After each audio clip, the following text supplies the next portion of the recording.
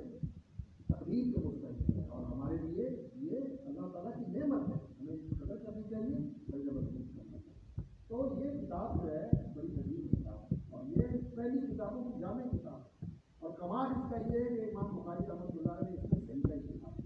کیونکہ میں نے اس کتاب میں صرف جو میں نے صحیح سمجھی ہے وہی میں نے اس کا درج کی ہے. ہاں لیکن وہ صحیح ہے المسند، جس کی سند میں ہے کتاب میں، یا دوسری جگہ اس کی سند موجود ہے، وہ جو مسندات ہیں وہ صحیح ہے. جو معلقات ہیں جو انہوں نے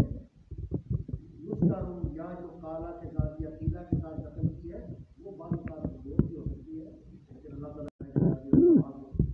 حضرت رحمۃ اللہ علیہ نے معلقات کے لیے بھی ایک مستقل کتاب لکھی اور ہماری شرح بھی لکھی اور بڑی عظیم شرح لکھی. اور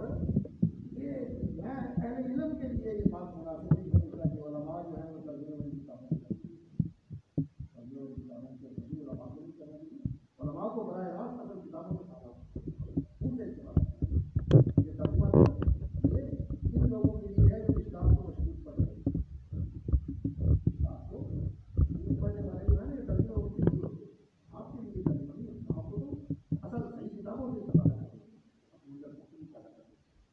تو خیر اللہ اکبر، یہ کتاب صحیح ہے، الجامع الصحیح المسند المختصر، اور یہ باسند ہے. بتایا ہے کہ یہ بات اس نے بتائی، اس کو کس نے بتائی، اس کو کس نے بتائی، اور اس کو کس نے بتائی، رسول اللہ صلی اللہ علیہ وسلم نے.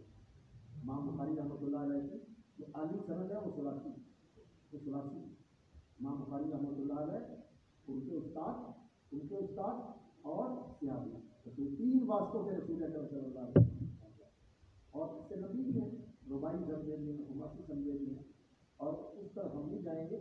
یہ کہ پھر وہ کمی قسم کی چیزیں آ جاتی ہیں وزارت میں لوگوں کے لیے، پھر تھوڑی سی بات جو ہے بھاری ہو جاتا ہے، اس لیے ہم ادھر نہیں جائیں گے. تو امام بخاری رحمۃ اللہ علیہ کے درمیان اور رسول اکرم صلی اللہ علیہ وسلم کے درمیان تین شخصیات کا واسطہ ہے جو ان کی عالی سمجھ ہے اور وہ اللہ کے رسول تک پہنچا ہے، اور انہیں اپنا تعلق اور اپنی نسبت رسول اکرم صلی اللہ علیہ وسلم کے ساتھ قائم کی. اور یہ تعلق اور یہ نسبت اور یہ سند کا لگاؤ اور یہ وابستگی یہ بہت بڑا ہے. ہمارے شاہد صاحب ماشاء اللہ مسلم الوقت اور ہزاروں کی تعداد میں لوگوں نے ان سے اجازہ لیا، انہوں نے ان کی سند کو رسول اکرم صلی اللہ علیہ وسلم کو ان کو نبی صلی اللہ علیہ وسلم کے ساتھ جوڑا ہے. تو یہ نبی صلی اللہ علیہ وسلم کے ساتھ جڑے رہنا، یہ ہمارا سلسلہ ان کے ساتھ جڑا رہے، اور یہ جو ان سے چیز آئی ہے اس واسطے سے ہم تک پہنچی ہے. یہ چیز ایسی ہے کہ جو انسان کو ان کے ساتھ جوڑے رکھتی ہے، اور نہ انسان جب تک ان سے جڑا رہے عقیدے کے اندر ان کا ایمان، عمل کے اندر ان کی اطاعت اور اتباع، اور علم کے اندر ان سے جو علم دیا گیا ہے اس کو سنتا رہے. اسی طرح قرآن مجید بھی اس کی بھی سند ہے، قرآن جو ہے وہ سند کہتے ہیں. اللہ تعالیٰ علیہ رحمت فرمائے ہمارے بھائی خان محمد صاحب آصف رحمہ اللہ وعال اللہ درجات بہت ہو گئے، ان کے پاس بڑی عالی سمجھ. اسی طرح قاری یحییٰ صاحب رحمۃ اللہ علیہ، اسی طرح ہمارے بھائی محترم حضرت الشیخ قاری محمد ابراہیم صاحب اللہ تبارک و تعالی فتح اللہ کی حیاتی پاس قرآن مجید کی طرح ہے، اور ہم نے ہمارے پاس بھی سند موجود ہے کہ ہم نے فلاں استاد سے پڑھا، اس نے فلاں سے پڑھا، اس نے فلاں سے پڑھا، اور یہ بات حضرت علی تک پہنچی ہے، عثمان تک پہنچی ہے، بنی ابن کعب تک پہنچی، انہوں نے رسول اللہ سے پڑھا، رسول اللہ نے جبریل سے سنا، جبریل نے اللہ سے سنا۔ یہ سند جو ہے یہ بہت بڑا ہے، اور یہ دنیا میں اور کسی حکومت کے پاس نہیں ہے، صرف مسلمانوں کے پاس۔ اور آج ہم جو جڑے ہوئے ہیں اللہ کے ساتھ اور اللہ کے رسول کے ساتھ، ان کتابوں کے ذریعے، ان محدثین اور علماء کے ذریعے، یقین جانیے یہ ان علماء کا امتیاز ہے، اور جن لوگوں نے علماء سے نہیں پڑھا ان کی سند نہیں ہے، منقطع سند ہے، میرا اشارہ کرو، اور منقطع نہیں ہوتی، مجبور ان کی سند نہیں ہے، انہوں نے پڑھا ہے، کتابیں پڑھی ہیں، اس لیے علماء کہتے ہیں جو شوق سے دیا ہوا علم ہے اس کے اوپر اعتماد نہیں ہوتا، ساتھ کے پاس بیٹھ کے کرنا، ساتھ سے اجازت لینا چاہیے، المسلم۔ اور یہاں میں ایک بات اپنے جو آپ ہمارے احباب یہاں موجود ہیں ان کے لیے کیا ہے، وہ یہ کہ المسلم سند کا معنی ہوتا ہے حوالہ، سند کا معنی ہوتا ہے حوالہ، کہ یہ چیز جو تم کہہ رہے ہو یہ کہاں سے آئی ہے، اس کا ماخذ اور مطلب کیا ہے، اس کا منبع کیا ہے، حوالے کے بغیر بات نہ قبول کرو۔ اور یہ اہل حدیث کا امتیاز ہے کہ ان کے ہر مسئلے کا حوالہ قرآن سے اور حدیث سے، صحابہ اور تابعین سے، ائمہ محدثین سے اور فقہائے مجتہدین، ان کے پاس حوالہ موجود ہے، یہ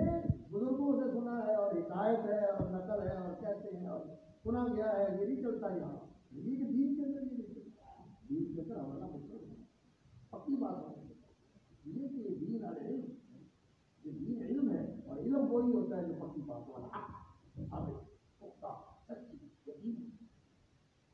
تو یہ مسند ہے کتاب جو اگر سمجھے جائیں گے، اور مختصر ہے من حدیث رسول اللہ صلی اللہ علیہ وسلم اور سنن الجامی، رسول اکرم صلی اللہ علیہ وسلم کے فرامین اور نبی صلی اللہ علیہ وسلم کی سنت۔ رسول اکرم صلی اللہ علیہ وسلم نے جو فرامین ارشاد فرمائے، قرآن کی وضاحت، قرآن کے عام کی تخصیص ہے، مطلب کی تقلید ہے، کسی مبہم کا بیان ہے، کسی مشتبہ چیز کی توضیح فرمائی ہے رسول اکرم صلی اللہ علیہ وسلم نے اپنے ارشادات کے ساتھ، تو یہ قرآن کا بیان ہے، اس لیے کہ اللہ رب العزت نے فرمایا وَأَنزَلْنَا إِلَيْكَ الذِّكْرَ لِتُبَيِّنَ لِلنَّاسِ، ہم نے آپ پر یہ ذکر اتارا ہے تاکہ آپ لوگوں کے لیے اس کو بہت واضح کریں، وَمَا أَنزَلْنَا عَلَيْكَ الْكِتَابَ إِلَّا تُبَيِّنَ لِلنَّاسِ الَّذِي اخْتَلَفُوا فِيهِ، جو رب تعالیٰ نے کیا فرمایا، وَمَا أَنزَلْنَا عَلَيْكَ الْكِتَابَ إِلَّا لِتُبَيِّنَ لِلنَّاسِ مَا نُزِّلَ إِلَيْهِمْ، لوگوں کے لیے جو نازل کیا گیا اس کی آپ وضاحت کریں۔ تو اختلاف کے اندر لوگوں کی رہنمائی کرنا، یعنی سمجھنے میں جو لوگوں کا اختلاف ہے اس کے اندر وضاحت کرنا، یہ نبی صلی اللہ علیہ وسلم کی حدیث ہے، اور رسول اکرم صلی اللہ علیہ وسلم جو کہتے تھے اس پر عمل بھی کرتے تھے، جو کہتے تھے وہی کرتے تھے، اور جو کرتے تھے وہی کرتے تھے، عمل اور قول میں اختلاف نہیں، اس لیے سنت کا پتہ کہاں سے چلے گا، حدیث سے، اور رسول اکرم صلی اللہ علیہ وسلم کی جو حدیث ہیں وہی نبی صلی اللہ علیہ وسلم کی سنت ہے۔ یہ جو لوگوں نے نیا فلسفہ تراشا ہوا ہے کہ حدیث تو حجت نہیں ہے، وہ تو تاریخ ہے، اور سنت جو ہے وہ حجت ہے، یہ جہالت، یہ فتنہ ہے اس طور کا، یہ جہالت کا فتنہ ہے، اور یہ فتنہ اس وجہ سے ہے کہ ان لوگوں کے ہاں یہ جو علماء ہیں نبی صلی اللہ علیہ وسلم کی مسلک پہ بیٹھ کے درس دینے والے، ان کی قدر نہیں ہے، یہ سکالروں کو دیکھتے ہیں، دانشوروں کو دیکھتے ہیں، ڈاکٹروں کو دیکھتے ہیں، پروفیسروں کو دیکھتے ہیں، اور ان علماء کو نہیں دیکھتے جن کا تزکیہ اللہ نے اس طرح کیا کہ انما یخشی اللہ من عبادہ العلماء، ان کو ان کی ان کے یہاں قدر نہیں ہے، وہ کہتے ہیں ڈاکٹر ہو، پروفیسر ہو، دانشور ہو، سکالر ہو، مجھے نہیں پتا اس کی آپ کو بھی میں کہتا ہوں کہ اپنے لیے بھی کرنا چاہیے، نہ پسند کیا جائے، عالم ہونا اور شیخ ہونا نہیں چاہیے، ان کا شیخ ہو اللہ اکبر، لوگوں کے لیے محترم ہو، لوگوں کے لیے بڑا ہو، اور دین کا عالم ہو، العلماء ورثۃ الانبیاء، اللہ نے کہا کہ یہ خشیت کا پیکر ہوتے ہیں، اور اللہ کے رسول نے فرمایا کہ میرے علم کے وارث ہوتے ہیں، میرے ممبر کے لیے وارث ہیں، میری مسند کے لیے وارث ہیں، میرے رسول کے لیے وارث ہیں، عالم ہونا بہت ضروری ہے۔ تو یہ جو انہوں نے بات کہی ہے یہ بالکل غلط ہے، حدیث رسول اللہ صلی اللہ علیہ وسلم کو سنن کا انجام ہے، آپ کی حدیث کی بنیاد بھی وہی کے اوپر ہے، اور آپ کے عمل کی بنیاد بھی وہی کے اوپر ہے، جیسا کہ قرآن میں فرمایا اللہ کو ما ينطق عن الهوى ان هو الا وحی یوحی، آپ کا قول دین کے اندر وہی ہے، دین کے اندر آپ کا قول وہی ہے، اور جو آپ عمل کرتے تھے دین میں اس کی بھی اللہ رب العزت نے وضاحت فرما دی، ان اتبع الا ما یوحی الی، میں تو صرف وہی کی کرتا ہوں، عمل بھی وہی کے اوپر، قول بھی وہی کے ساتھ، قول بھی وہی کے ساتھ، اور اسی لیے میری امام بخاری کو ایام ہی اور نبی صلی اللہ علیہ وسلم کی آپ کی تقریرات بھی اس میں چلی کہ آپ نے کسی چیز کو دیکھا، اس کی تصویر اور تقریر فرمائی، اس کو برقرار رکھا، انکار نہیں کیا، وہ بھی اسے بن جاتا ہے کہ اللہ کے رسول کے سامنے کیا، اللہ کے رسول کے سامنے کیا۔ تو یہ میں نے اس لیے بات کر دی، آپ کے لیے کوئی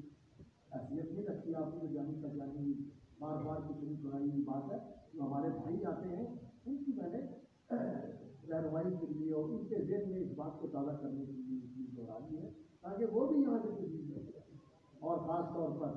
آج کل جو سوشل میڈیا کا لوگوں نے ان سے دین سیکھنے اور دین لینے کا جو سلسلہ شروع کیا ہوا ہے نا، علماء کی طرف رجوع نہیں کرتے،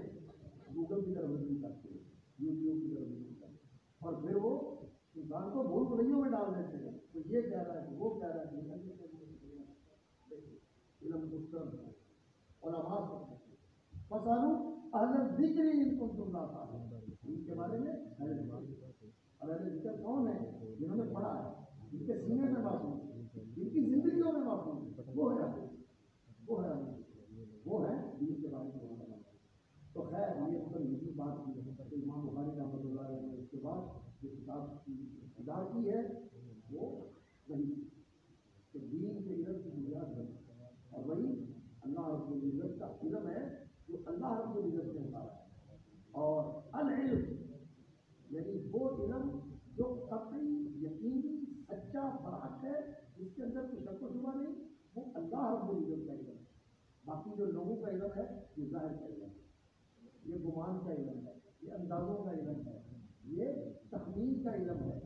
یہ تصور اور تخیل اور توقع کا علم ہے، لیکن جو علم حق ہے، علم یقین ہے، علم صدق ہے، وہ اللہ رب العزت کا علم ہے۔ اللہ لا یخفی علیہ شیء، اس لیے العلم جو ہے، لوگ اس دور کو کہتے ہیں یہ سائنس کا دور ہے، ٹیکنالوجی کا دور ہے، ٹھیک ہے،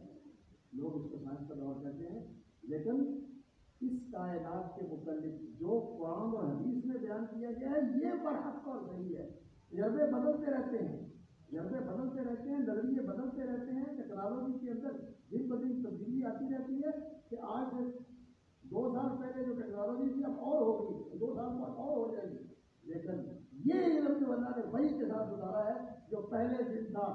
سارے نبیوں کے لیے وہی رہا، محمد رسول اللہ صلی اللہ علیہ وسلم کے لیے بھی وہی رہا، ہمارے لیے بھی وہی ہے، قیامت تک وہی رہے گا۔ اس لیے اللہ اکبر، لقد جاءک الحق من ربک فلا تکونن من الممترین، میرے دلوں، میرے بیٹوں، میرے عزیزوں، یہ آپ کے پاس حق کا علم آیا ہے، کسی شک و شبہ میں مبتلا نہیں ہونا۔ سائنس کی تحقیق کی ہے، سائنٹسٹ یہ کہتے ہیں، ماہرین یہ کہتے ہیں، محققین یہ کہتے ہیں، یہ تحقیقیں ان کی حقیقت نہیں ہے، یہ کیا ہے؟ یہ تبعون الا الظن، یہ گمان۔ حق جو ہے العلم، یہ تو صحیح ہے۔ میں یہ نہیں کہتا کہ آپ پڑھیں گا، میڈیکل سائنس پڑھیں، انجینئرنگ پڑھیں اور دوسری ٹیکنالوجی کو آپ حاصل کریں، لیکن اس کے اوپر جو فیصلہ کو حیثیت رکھنے والا ہے وہ یہ علم ہے جو اللہ نے وحی کیا۔ جو چیز اس کے خلاف ہو اس کی اصلاح کر، اس کو روک، یہ کام نہیں کرنا، وغیرہ فساد ہو جائے۔ تو وہ چیزیں بھی ضرورت ہے زندگی کی، اس کو حاصل کرنا چاہیے، سیکھنا بھی چاہیے، عمل بھی کرنا چاہیے، لیکن حاوی اور جو اوپر بالا دست علم ہے وہ وہی کرتا ہے، تو اس کی بنیاد وہی کرتا ہے۔ اور پھر امام بخاری رحمۃ اللہ علیہ نے کتاب ایمان بھی کرتی ہے، یعنی ایمان کا معنی ہے جو آیا ہے اس پر یقین رکھنا ہے، تصدیق کرنا ہے، اس کو قبول کرنا ہے اور اس کے مطابق عمل کرنا ہے۔ اور ایمان کی بنیاد ایمان کے بغیر بن دیکھے ماننا ہے، تجربہ کر کے، لیبارٹری میں چیک کر کے اور سائنٹسٹوں کی تصدیق دے کے مانا تو سائنس کو مانا، ایمان تو نہیں، ایمان تو نہیں۔ ایمان تو یہ ہے کہ اللہ نے کہا آمنت باللہ، ایمان تو یہ ہے کہ رسول اللہ صلی اللہ علیہ وسلم نے کہا آمنت بالرسول، آمنت باللہ و رسولہ، میں اللہ اور اس کے رسول، اللہ کے رسول نے بتا دیا، میں نے مان لیا۔ اور اگر لوگ یہ کہتے ہیں کہ یہ چیز ایسے ہے اور قرآن اور حدیث جو ہے اس کے خلاف ہے تو ہم کہیں گے کہ لوگ ابھی تک نہیں جانتے. جو بات قرآن کی ہے حق وہی ہے لیکن لوگوں کو ابھی پتہ نہیں, لوگوں کو ابھی پتہ نہیں. پکڑائے گا کہ پتہ چل جائے گا. آہستہ آہستہ چیزیں, یہ شاید بیٹھے ہوئے اور بھی علی میں بیٹھے ہوئے, کسی دور میں لوگ کہتے تھے کہ یہ حدیث تو عقل کے خلاف ہے کہ مکھی کے ایک پر میں شفا ہے اور ایک پر میں بیماری ہے. لوگ کہتے تھے کہ یہ کیسے ہو سکتا ہے, لیکن آج سائنس نے بتا دیا کیسے ہوتا ہے. مکھی جو ہے یہ بیماریاں لے کے پھرتی ہے, گندگی پہ جاتی ہے, وہاں سے بیماری اٹھاتی ہے اور آگے دوسری جگہ پر بیماری کے جراثیم منتقل کر دیتی ہے. اور اس کا مزاج ایسا ہے کہ وہ جو بیماری والا پہلو ہے اس کو پہلے اگر آگے منتقل کرتی ہے. نبی صلی اللہ علیہ وسلم نے اس دور میں یہ بتایا تھا جب کوئی جو ہے نا یہ چیز نہیں تھی خودبین, جس کے ساتھ انسان مائکروسکوپ کے ساتھ کسی بڑی چیز کو دیکھ سکتا ہے اور یہ باقی کا میں کر دیا ہے. اللہ کے بتانے سے بتایا تھا جو باتیں خبریں نبی صلی اللہ علیہ وسلم نے دی ہے ان کی بھی تصدیق کرنا, اور جو حکم دیے ہیں ان کی تعمیل کرنا, اور جو قیامت کے بارے میں کہا اس کی بھی کرنا, اور جو ماضی کے بارے میں کہا اس کی بھی تصدیق کرنا. یہ ایمان جو ہے جو ایمان کی بنیاد ہے. اور علم, اس کے بعد علم لے کے آئے اس دین کی بنیاد علم کے اوپر ہے. علم کے متعلق میں نے شروع میں گفتگو کر دی ہے کہ علم جو ہے یہ اس امت کا امتیاز ہے, اور اس کا اصل امتیاز دین کا علم ہے. اصل امتیاز دین کا علم ہے. دوسرا علم جو ہے اس کی کبھی نہیں ہم کرتے, اس میں بھی ان کو ممتاز ہونا چاہیے, اس میں بھی ان کو ممتاز ہونا چاہیے, لیکن اس میں مقلد نہیں ہونا چاہیے. اس میں مقلد نہیں ہونا چاہیے کہ جو انہوں نے کہہ دیا وہ ٹھیک ہے. نہیں, ہمیں اپنی عقل, اپنی سوچ, اپنے فکر, اپنے منہج کے مطابق اس پہ ریسرچ کرنی ہے اور اس کو دیکھنا ہے, جانچنا ہے اور پرکھنا ہے. دنیا میں بھی مقلد نہیں ہونا چاہیے, دین میں بھی مقلد نہیں ہونا چاہیے. ہماری تو دعوت نہیں ہے, تقلید نہیں چلے, علم چلے گا, تحقیق چلے. ہم تو کہتے ہیں کہ انسان کو ایسا ہونا چاہیے کہ دین میں بھی مقلد نہیں ہے. دین میں بھی جو کسی نے کہا ہے کہاں سے لیا ہے, کیا بنیاد, کیوں کہا, کیا اس میں تو کیا ہے. اور دنیا کے اندر بھی ایسے نہیں, سورج دیا گیا امریکہ نے کہہ دیا, فلاں نے کہہ دیا, فلاں نے کہہ دیا, مان دیا. نہیں, مقلد نہیں ہونا چاہیے. اس لیے کہ مقلد اندھا ہوتا ہے,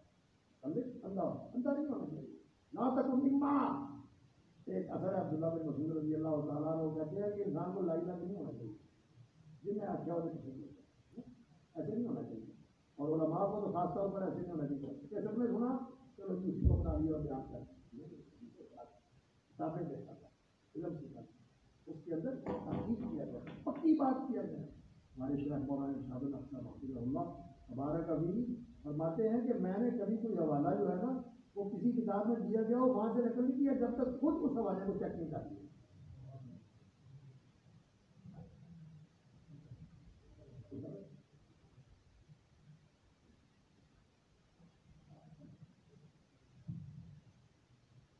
اللہ علم کے اندر تحقیق کے ساتھ چلا گیا. تو علم جو ہے یہ تحقیق کا راستہ بتاتا ہے. اور اس کے بعد پھر عبادات, وضو اور اس کے مسائل, عبادات کے مسائل, نماز کے, اس لیے کہ دین کی بنیاد ایمان اور علم کے بعد نماز کو عماد الدین نماز, اس کے اوپر توجہ دینی چاہیے. اور آپ سے میں بیٹھا کہوں گا, ہمارے بہت بڑے مربی اور مسئلے ہیں مولانا عتیق اللہ صاحب حفظہ اللہ مبارک رفیع, ان کی ہر مجلس کے اندر تلقین اور وصیت یہی ہوتی ہے کہ علماء ہو, طلباء ہو, عوام ہو, خواص ہو, کہتے ہیں کہ عقیم السلام, نماز بنیاد, دین کی اساس ہے, دین کا ستون, اس کے ساتھ نماز میں گزاری نہیں. اور پھر دوسرے مسائل ہیں, اور آخر میں جا کے پھر دو بات ذکر کی ہیں, دو کتابیں ذکر کی ہیں, کتابوں کے اعتصام کی کتابیں کا سننا اور کتاب التوحید. نبی صلی اللہ علیہ وسلم سے آج کے خطبات میں یہ منقول ہے مستر حاکم میں, اور موطا کے اندر بھی یہ روایت ہے, لیکن وہاں پہ سنت کے بغیر ہے کہ نبی صلی اللہ علیہ وسلم نے فرمایا ترکت فیکم امرین, دو چیزیں میں تمہارے اندر چھوڑ کے جا رہا ہوں, اور ان کو تم نے مضبوطی سے کام میں رکھا تو تم راہ راست پر رہو گے, گمراہ نہیں ہوگے. لن تضلوا ما تمسكتم به, کتاب اللہ و سنت رسول, و سنت کے لیے الفاظ ہیں. رسول حاکم کے اندر مسند یہ روایت موجود ہے, اور بھی کتابوں کے اندر موجود ہے. شیخ البانی رحمۃ اللہ علیہ نے ابن ابی عاصم کی جو سننا ہے اس کے اندر اس کا روایت ذکر کی ہے, وہاں سے فرمائی, اور بھی کتابوں کے اندر موجود ہے. تو دو چیزیں کبھی سے سمجھ چھوڑ دی. تو امام بخاری آخر میں تھے اس کتاب کو لے کے آئے ہیں کہ کتاب ختم ہو رہی ہے. تو وصیت یہ ہے کہ کتاب و سنت کو مضبوطی سے تھامے رکھو, اللہ کی کتاب کے ساتھ جڑے رہو, تعلما و دراستاً و تفقہا و تلاوتاً و تطبیقاً و عملا. اللہ کی کتاب کے ساتھ جڑے رہو اور نبی صلی اللہ علیہ وسلم کی سنت کے ساتھ جڑے رہو. فہما و دراستاً و روایتاً و تعلما و تعلیما و اشاعتا و تنفیذا, اس کے ساتھ جڑے رہو, ان کو مضبوطی کے ساتھ پڑھیں. تو کتاب و سنت کے ساتھ اپنے آپ کو وابستہ رکھیں, انشاءاللہ راہ راست پر رہو. اور یہ راہ راست آپ کو اللہ اکبر الحکمی بالصالحین نیکوں کے ساتھ ملا دے گا. اس کے پیش رہو, اور اس کے اولین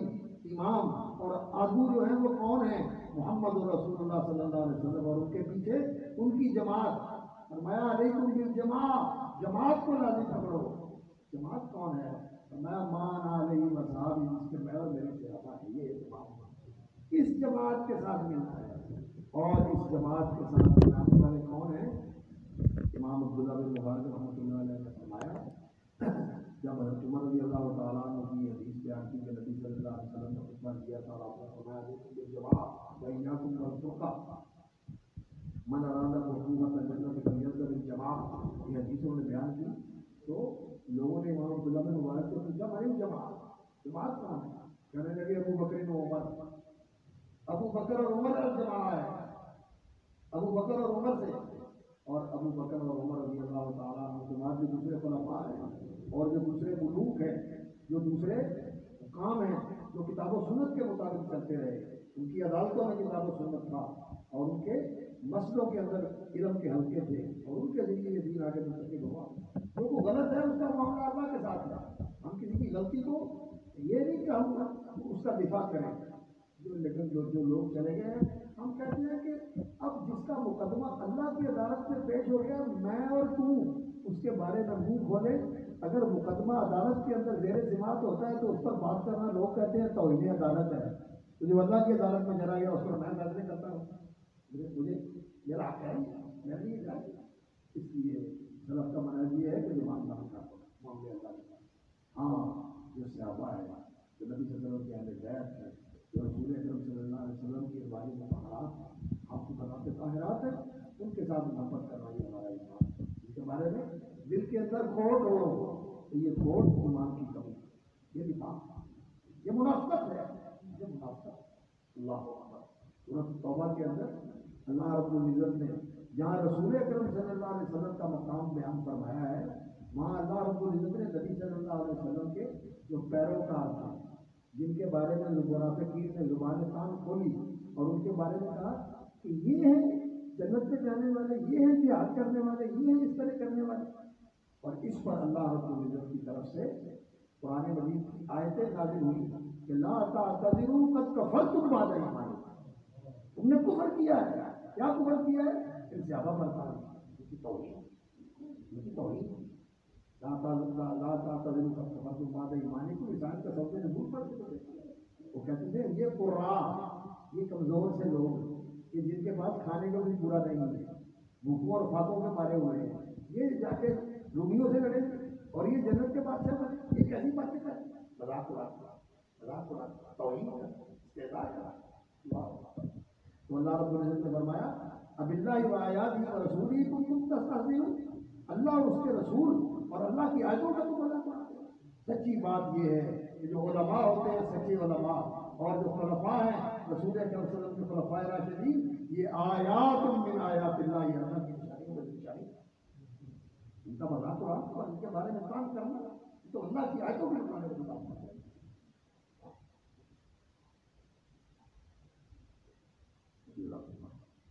تو میں عرض یہ کر رہا ہوں, کتاب الاعتصام کتاب الرسول, اور اس کے بعد پھر کتاب التوحید لے جائے گی. کتاب التوحید اس لیے کہ دین کی ابتدا بھی توحید اور دین کی انتہا بھی توحید, کہ انسان کی توحید خالص ہو جائے, سچی ہو جائے, پکی ہو جائے, اور توحید ایسی راسخ ہو جائے کہ انسان میں, انسان کے ریشے ریشے, روئیں روئیں, رگ رگ اور انگ انگ میں اتر, سوچوں میں توحید, زبان پہ توحید, دل میں توحید, عمل میں توحید, اللہ کی توحید. اور توحید جو ہے وہ صرف یہی نہیں کہ اللہ رب العزت کے سوا کسی کو سجدہ نہیں کرنا، قبروں میں جا کے سجدہ نہیں کرنا. توحید بہت ہی وسیع، گہرا اور کمپریہنسو اور شامل علم ہے. یقین جانیے توحید کے جو مطالب ہیں، جو اس کے تقاضے ہیں، انسان جب پڑھتا ہے تو انسان کو سچی بات ہے یہی نظر آتا ہے کہ ابھی بہت کم ہے، ابھی بڑی ہوتا ہے. اللہ تعالیٰ ہمیں سچا ہوتا ہے، مخلصین میں شامل کرتا ہے اور توحید کو سمجھنے کی توفیق عطا فرماتا ہے. اس لیے رسول اکرم صلی اللہ علیہ وسلم نے یہ دعوت دی، قولوا لا الہ الا اللہ. اس میں دعوت کی حدیث ہے، نبی صلی اللہ علیہ وسلم کی دعوت یہ ہوتی تھی قولوا لا الہ الا اللہ، لا الہ الا اللہ. اور لا الہ الا اللہ کہنے سے ہی انسان مسلمان ہوتا ہے. لیکن اللہ رب العزت نے کیا کہا؟ فَاعْلَمْ أَنَّهُ لَا إِلَٰهَ إِلَّا اللَّهُ. لا الہ الا اللہ کا علم حاصل، یعنی لا الہ الا اللہ کی حقیقت سمجھو، اس کے تقاضے سمجھو، اس کی شروط سمجھو، اس کے مطالب سمجھو کہ لا الہ الا اللہ چاہتا کیا ہے. اقبال نے کہا نا کہ دامن مشکلات لا الہ، لا الہ کی جو مشکلات ہیں وہ میں جانتا ہوں. اس لیے جب میں توحید کی طرف آتا ہوں تو مجھے پتہ چلتا ہے اللہ اکبر، تیرے دماغ میں وہ صنم خانہ، اللہ اکبر، تو نے دماغ میں صنم خانہ بجایا ہوا، اور لات و منات جو ہیں وہ ختم نہیں ہوئے. ابھی اس دور کے نئے لات و منات ہیں، ابھی اس دور کے نئے لات و منات ہیں. اور اس نے کہا تھا کہ صنم کدا ہے، یہ دور اپنے براہیم کی تلاش میں ہے. صنم کدا ہے جہاں لا الہ الا اللہ، صنم کدا ہے جہاں لا الہ الا اللہ. تو اللہ اکبر، ان مسجدوں کے مقابلے میں، بیت اللہ کے مقابلے میں ایسی ایسی جگہیں بنا لی گئی ہیں کہ جہاں ماتھے بھی ٹیکے جاتے ہیں، طواف بھی کیے جاتے ہیں، قربانیاں بھی دی جاتی ہیں، پردے بھی پہنائے جاتے ہیں، اور ان کے گلاب سے غسل بھی دیے جاتے ہیں. مسلمانوں کے اندر توحید بہت ہی کمزور ہو گئی، بہت ہی کمزور ہو گئی میرے بھائیوں. اور افسوس اس بات کا ہے کہ کھل کے توحید کی بات کریں تو لوگ کہتے ہیں کہ یہ کیسی بات کر دی، فرقہ واریت کی بات کر. توحید فرقہ واریت ہو جو انسانوں کو اکٹھا کرنے والی، جوڑنے والی، شرک تفریق کرنے والا ہے، توحید متحد کرنے والی ہے. توحید سے عبادت آتی ہے، توحید سے عبادت آتی ہے. توحید تو وہ ہے اللہ اکبر جو انسان پوری دنیا کے اندر بسنے والے انسانوں کو ایک کلمے کے اندر اس طرح اکٹھا کر دیتی ہے کہ مشرق کے اقصی مشرق میں رہنے والا، اقصی مغرب کے ساتھ جو رہنے والا ہے، یہ کلمہ ان کو آپس میں بھائی بھائی بنا دیتا ہے، ایک دوسرے کے ساتھ ہوا. اور یہ کلمہ اور یہ ایمان اور یہ دین کی تو ایسی وحدت ہے اور ایسا اس کا تعلق ہے کہ جو زمین کے اوپر رہتے ہیں عرش کے فرشتے بھی ان کے لیے دعائیں کرتے ہیں. یہ ان کو عرش کے نیچے جو حاملین عرش ہے، الذین یحملون العرش، جو عرش کو اٹھائے ہوئے فرشتے ہیں، وہ بھی یستغفرون للذین آمنوا، یہ توحید والے سچے ایمان والوں کے لیے اللہ کے سامنے دعائیں کرتے ہیں. یہ توحید کی بات پیدا کرتا ہے اور شرک جو ہے یہ تفریق پیدا کرتا ہے. اس لیے شرک جو ہے اس کو سمجھنا، اور خاص طور پر میں اپنے علم سے پوچھ رہا شرک کے تفریق ناکوں کو ماں ہوا نہیں تو شرک کا تفریق. اس سے تفریق کیا ہے؟ ریاکاری، سما، شہرت، لوگوں کے اندر پذیر آئی، میرے لیے کتنے لوگ اکٹھے ہوتے ہیں، میرے بجنے میں کتنے لوگ آتے ہیں، اور فلاں جو ہے وہ اتنا رش کھینچتا ہے اور فلاں جو ہے وہ اتنا رش کھینچتا ہے. نہیں، اس لیے کوئی حیثیت نہیں، یہ کوئی حیثیت. جن لوگوں نے اخلاص سے دین کی خدمت کی، امام بخاری رحمۃ اللہ علیہ فرماتے ہیں کہ المادح والذام عندی سواء، میری تعریف کرنے والا اور میری مذمت کرنے والا میرے نزدیک دونوں ہی ایک جیسے ہیں. تعریف کرنے والے کی تعریف سن کے میں کسی گھمنڈ میں نہیں آتا، اور مذمت کرنے والے کی مذمت سن کے میں دل پر ناشتہ نہیں ہوتا. میں نے تو جو کرنا اس کے لیے کرنا، میں نے اس کے لیے کرنا. تو سننے والا آ گیا ٹھیک ہے الحمدللہ، اور کوئی نہیں سننے والا آیا، دو چار بیٹھے ہوئے ہیں پھر بھی. وہ آپ نے واقعہ پڑھا ہوگا ہے حضرت مولانا سید اسماعیل دیوی رحمۃ اللہ علیہ، شاہ ولی اللہ کے پوتے، ان کے بارے میں کہ انہوں نے مسجد دلی کی جامع مسجد میں واز کیا، لوگوں نے سنا اور لوگ سن کے چلے گئے، اور وہ بات میں نکلے. ایک بوڑھا آیا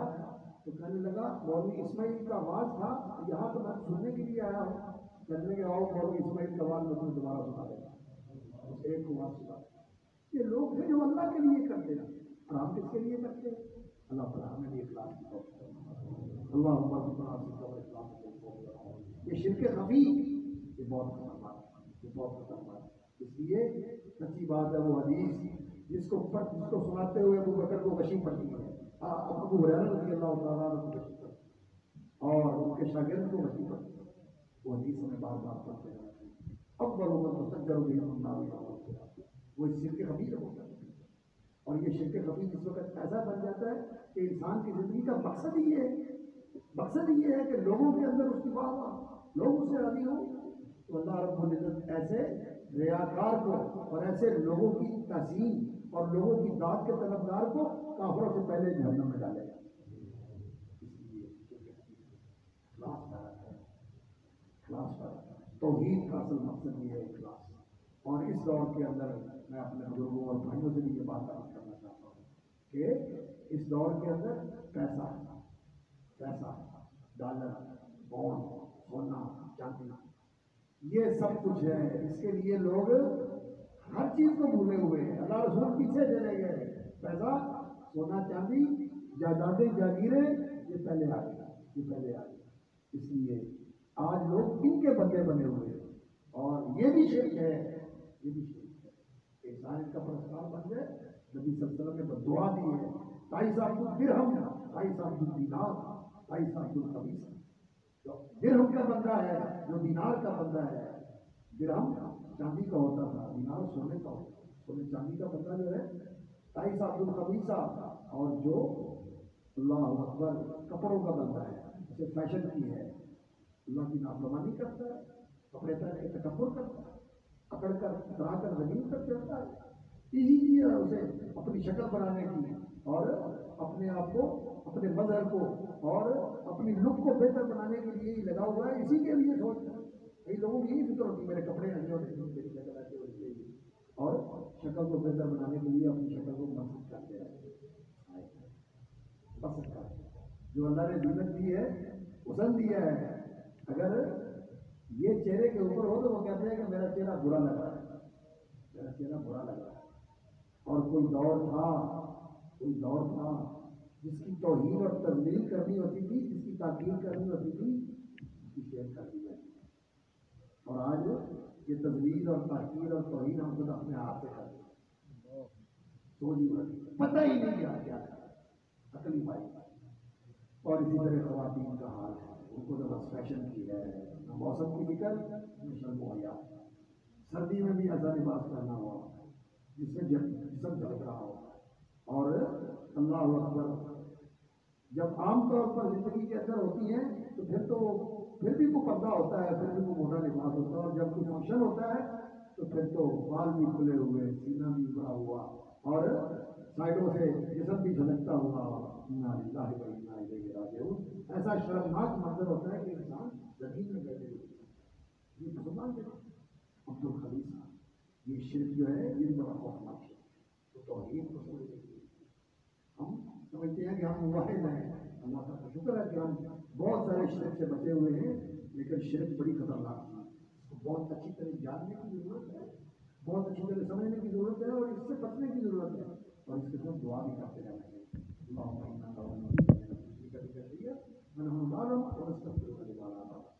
اور سچی بات ہے یہ توحید جس انسان کے دل میں ہے، مماتا وہو یعلم ان لا الہ الا اللہ، جو آدمی اس حالت میں مرتا ہے تو اسے علم ہے، یقین ہے کہ لا الہ الا اللہ برحق ہے، انشاءاللہ اللہ تعالیٰ ہمیں ان لوگوں کو شامل کرے۔ اور پھر اس بات کا جو اختتام فرمایا امام بخاری رحمۃ اللہ علیہ، وہ باب قول اللہ تعالی، وَنَضَعُ الْمَوَازِينَ الْقِسْطَ لِيَوْمِ الْقِيَامَةِ وَأَنَّ أَعْمَالَ بَنِي آدَمَ وَقَوْلَهُمْ يُوزَنُ۔ اس بات پر اختتام فرمایا، اس لیے کہ انسان کی زندگی کا سب سے آخری مرحلہ وزن اعمال ہوگا۔ عمل کر کے گیا، برزخ میں رہا، قبر کے اندر، حشر کے اندر دوبارہ زندگی ملی، اللہ کی بارگاہ میں پیش ہوا، جس کے بعد اس کا فیصلہ ہونے والا ہے، نتیجہ آنے والا ہے، وہ وزن اعمال ہے۔ آخری مرحلہ مکلف کی زندگی کا وزن اعمال ہے۔ اس بات پہ اتنی لطافت اور اتنے اس کے اندر امام بخاری رحمۃ اللہ نے نکات پر ہو رکھے ہیں، اہل علم بیان کرتے ہیں اتنا خراب اس پر اختر فرمایا اس کا معنی یہ ہے کتاب ختم ہو گئی، بندے اعمال کا موقع آ گیا. اور ایک اور بھی لطافت ہے اس میں کہ امام بخاری رحمۃ اللہ نے میزان کا ذکر فرمایا، نظر الموازین القسط لیوم القیامہ، میزان قسط اللہ رب العزت قائم کریں گے قیامت والے دن، عدل قائم کرنے کی، انصاف کرنے کی، اور لوگوں کو صحیح سے پورا پورا بدلا دینے کے لیے. تو امام بخاری رحمۃ اللہ علیہ نے اس کی طرف اشارہ کیا، لوگوں دین کے مسائل کے اندر اور دین کے امور کے اندر صحیح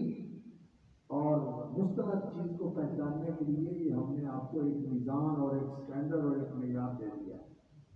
صحیح بخاری جو اس کے ساتھ میل کھاتی چیز ہے وہ معتبر ہوگی، اور جو اس کے ساتھ معتبر میل جول نہیں رکھتی، اس سے ہٹی ہوئی ہے، اور دین کے مسائل اصولی طور پر جو ہے وہ سب صحیح بخاری کا درجہ ہے. مالیات کے معاملات کے اندر، عقائد کے اندر، اور اسی طرح جہاد، جنگ، صلح، معاہدہ، بین الاقوامی مسائل، ساری چیزوں کے بارے میں اس میں رہنمائی ہوگی. یہ میزان ہے، یہ میزان کتاب میزان. اور امام بخاری رحمۃ اللہ علیہ نے یہ کتاب لکھی اور کہتے ہیں جعلت حجۃ بینی و بین الناس یوم القیامہ. میرے بیٹو ہم نے بھی یہ پڑھی ہے اور پڑھاتے بھی ہیں. اللہ تعالیٰ ہمیں توفیق عطا فرما دے کہ ہمارے لیے بھی یہ کتاب حجت بن جائے کہ ہمارا عقیدہ اور عمل اس کے مطابق رہا، ہمارا عمل اس کے مطابق، یہ علم جو ہے ہمارے لیے حجت بن جائے. اللہ کی بارگاہ امام بخاری نے اس کو ہم حجت بنایا. ونظر الموازین القسط یوم القیامہ. اللہ تعالیٰ میزان رکھے ہیں. میزان کتنی بڑی میزان ہے کہ آسمان و زمین اس کے ایک پردے میں رکھ لیجیے تو اس سے بڑی، اس سے بڑی میزان اللہ نے اتنا بڑا بنایا. ونظر الموازین القسط یوم القیامہ. یہاں جو آپ کے استاد محترم نے فنی اور علمی، ناوی اور لغوی بحثیں کی ہیں، میں ان سے صرف نظر کرتے ہوئے آگے بڑھ رہا ہوں، اس لیے کہ ہماری مجلس کے اندر پہلے علم بھی ماشاءاللہ موجود ہے، لیکن ہمارے جو احباب تشریف لائے ہوئے ہیں شوق اور محبت کے ساتھ، میں ان کے لیے ذرا بات کر رہا ہوں کہ میزان جو ہے یہ برحق ہے، اور اس کے اندر اعمال بھی کھولے جائیں گے، اقوال بھی کھولے جائیں گے. اور جب انسان کی غیبی باتوں کے بارے میں سنتا ہے تو فوراً انسان کے ذہن میں آتا ہے کہ یہ کیسے ہوگا، اور یہ کیسے ہوگا، اس کی بات اور اس کی حالت، یہ چیز ناممکن ہے، اور یہ بہت دور کی بات ہے کیسے ہوگی. یہ ہم فیصلہ کرتے ہیں اپنے حدود اور اپنی قوتوں اور اپنی زندگی کا جو دائرہ ہے اس کو سامنے رکھ کر کہ ہم ایسے نہیں کر سکتے. لیکن یہ میرے اور آپ کا کام نہیں ہے، یہ کام کس کا ہے؟ اللہ کا، جو اعلیٰ کل شیء قدیر سب کچھ کر سکنے والا ہے. اور آج کل تو خیر لوگ ہوا کا بھی وزن کرتے ہیں. پہلے تو لوگ نہیں جانتے تھے کہ ہوا کا وزن ہوتا ہے، لیکن آج تو لوگوں کو پتہ ہے کہ ہوا کا دباؤ ہوتا ہے. جیسے جیسے انسان نیچے جاتا ہے ہوا کا دباؤ بڑھتا ہے، اور جیسے اوپر جاتا ہے تو ہوا کا دباؤ گھٹتا ہے، ہوا کا وزن کم ہوتا ہے، اور ہوا کے ساتھ ہی ہمارا وزن، ہوا کا بھی وزن ہوتا ہے. اور اسی طرح اور بہت ساری چیزیں ہیں جن کا انسان نے وزن کیا. اور یہ گرام جو ہوتا ہے، کتنے گرام ہوتے ہیں کلو؟ 1000 گرام، 1000 گرام ہوتا ہے. اور 1 گرام یعنی 1 کلو کے 1000 حصے کیے جائیں، اور پھر اس کا جو ایک حصہ ہے 1/1000 گرام، اس کو پھر ملی 1000 میں تقسیم کر دیتا ہے. اس کو 1 گرام کو 1000 میں تقسیم کر دیتا ہے. اور یہ جو پھر 1 گرام 1000 میں تقسیم ہوا ہے، یہ جو یہ لیبارٹریوں میں اور سائنٹسٹ ہیں اور جو مائکرو سائنس کے اندر کام کرتے ہیں، وہ کہتے ہیں کہ پھر اس کی نیچے تقسیم ہوتی ہے نینو. یہ جو ملی گرام ہے اس کا 1 یعنی گرام کا 1000واں حصہ، اس کو پھر نینو کے اندر تقسیم کرتے ہیں، اور وہ کھربوں میں تقسیم ہو جاتا ہے. یہ تو انسان ہے. اللہ رب العزت کی طاقت اور قوت کا کیا کہتے ہو، تو اللہ کو نہیں چاہیے. سچی بات ہے کہ انسان کی جہالت ہی ہے جو انسان کو یہ کہتی ہے یہ کیسے ہو سکتا ہے، یہ کیسے ہو سکتا ہے. جیسے کوئی دیہاتی یہ کر سکتا ہے جس نے یہاں ماحول میں زندگی نہ گزاری ہو. ہم بھی جب چھوٹے ہوتے تھے تو سنتے تھے کہ وہ وقت آئے گا اور لوگ ایک دوسرے کے ساتھ باتیں کریں گے، فون کے اوپر ایک دوسرے کو دیکھیں گے. لیکن میرے پاس کینیڈا میں بیٹھے, امریکہ میں بیٹھے, سعودیہ میں بیٹھے باتیں کر رہے ہیں اپنے گھر بیٹھے, بلکہ اللہ اکبر کانفرنس کال ہو رہی ہے, جاپان میں بیٹھا ہوا ہے, کینیڈا میں بیٹھا ہوا ہے, سعودیہ میں بیٹھا ہوا ہے, یہاں بیٹھا ہوا, سارے کہتے ہیں ایک جگہ پہ. اللہ تعالیٰ نے دنیا کے اندر ایسے وسائل پیدا کیے اور آخرت میں اللہ تعالیٰ کیا, اس لیے انسان کو کبھی بھی یہ نہیں سوچنا چاہیے کہ یہ کیسے ہو سکتا ہے. اللہ کرنا, اللہ نے بدل کرنا ہے اعمال کا, اور دیا وہ ان اعمال بنی آدم عمل بھی توڑا جائے گا اور قول بھی توڑا جائے گا. اللہ اکبر, اللہ اکبر. اور میرے بھائیوں اس بات کی فکر کرنی چاہیے کہ ہمارے عمل کے اندر بدل ہو. بدل کس سے ہوگا؟ اخلاص سے, اتباع سنت سے, اللہیت کے ساتھ, اللہ کے لیے خالص کیا جائے اور سنت کے مطابق کیا جائے. اللہ کے لیے نہیں ہے تو بڑے سے بڑا عمل بھی اس کا کوئی بدل نہیں ہوگا, ضائع جائے گا, اور سنت کے خلاف ہے تو پھر بھی اس کی کوئی قیمت نہیں, مضبوط ہو جائے گا. سنت کے مطابق ہونا چاہیے, اللہ کے لیے ہونا چاہیے. اللہ اکبر. وَأَنَّ أَعْمَالَ بَنِي آدَمَ وَقَوْلُهُمْ يُوزَنُ وَقَالَ مُجَاهِدٌ الْقِسْطَاسُ الْعَدْلُ بِالرُّوبِيَّةِ. وہ کہتے ہیں کہ قسطاس, قرآن مجید میں وزن مجھے قسطاس مستقیم میزان آیا, اور اس کے ساتھ ایک اور بدل, ایک اور لفظ اسی معنی میں استعمال ہوا, وزن بالقسطاس المستقیم. امام بخاری رحمۃ اللہ علیہ کہ جو منہجی اور جو ان کا علمی عادات ہیں, ان کے امتیازات ہیں, ان کے بارے میں بات کرنا اس درس کے اندر اتنی گنجائش نہیں ہوتی. نہ بات کرنے والے کی اتنی سخت ہوتی ہے اور نہ سننے والوں کے اندر اتنا سٹیمنا ہوتا ہے کہ وہ یہ ساری باتیں ایک مجلس میں سن سکیں. اس لیے ساری باتیں میں نے چھوڑ دی ہیں, ان کے اوپر بات نہیں کی. بس صرف یہ عرض کر رہا ہوں کہ اللہ اکبر. امام بخاری رحمۃ اللہ علیہ آیتیں بھی لے کے آتے ہیں, حدیث بھی لے کے آتے ہیں, علماء کے, تابعین, صحابہ کے, فقہاء کے اقوال بھی لے کے آتے ہیں, حدیثیں بھی لے کے آتے ہیں, یہ بتانے کے لیے کہ قرآن اور حدیث کا منبع وہی ہے. اور علماء نے, صحابہ کے علماء, تابعین کے علماء نے پھر اس کی جو تفسیر کی ہے اس کو سامنے رکھ کر انسان کو قرآن اور حدیث کو سمجھنا چاہیے. قرآن اور حدیث, کتاب و سنت, کتاب و حکمت, قرآن و سنت اور فہم سلف, صحابہ اور تابعین کا فہم, اس کی روشنی میں انسان کو آگے کرنا ہے. اس لیے امام بخاری رحمۃ اللہ علیہ صحابہ اور تابعین کے اقوال بھی کرتے ہیں. وقال مجاہد القسطاس والعدل بالرومیہ. تو قسطاس کا لفظ جو ہے یہ کہتے ہیں کہ رومی زبان میں,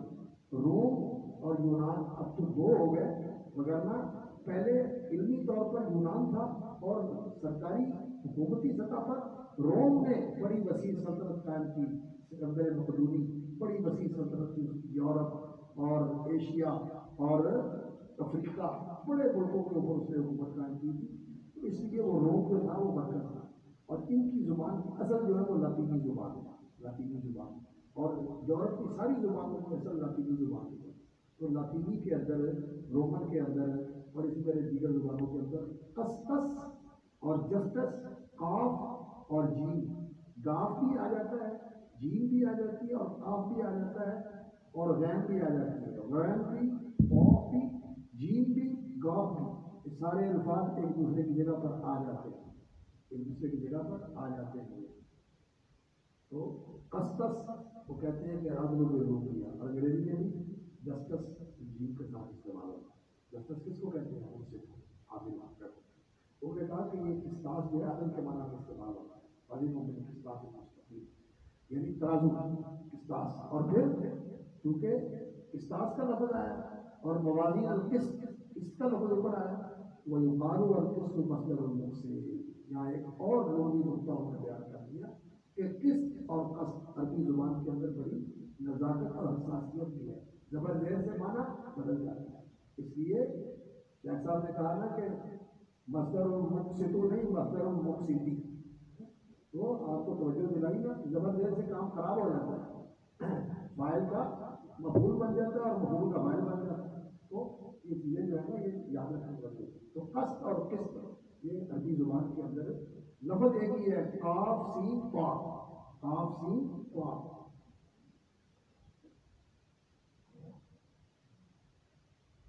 مادہ ایک ہی ہے, روٹ ایک ہی ہے, قاف سین قا. لیکن قاف کی زبر کے ساتھ ہو قسط, مانا اس کا ظلم. قاف کی زیر کے ساتھ ہو تو مانا اس کا عدل, انصاف. انصاف اور عدل بولتے تو ہیں ہم ایک دوسرے کے ساتھ, لیکن عدل کا معنی بڑا وسیع ہے. انصاف کا تو معنی ہوتا ہے دو کر دینا, لیکن عدل کا معنی جس کا جو حق ہے پورا صفائی ہے یا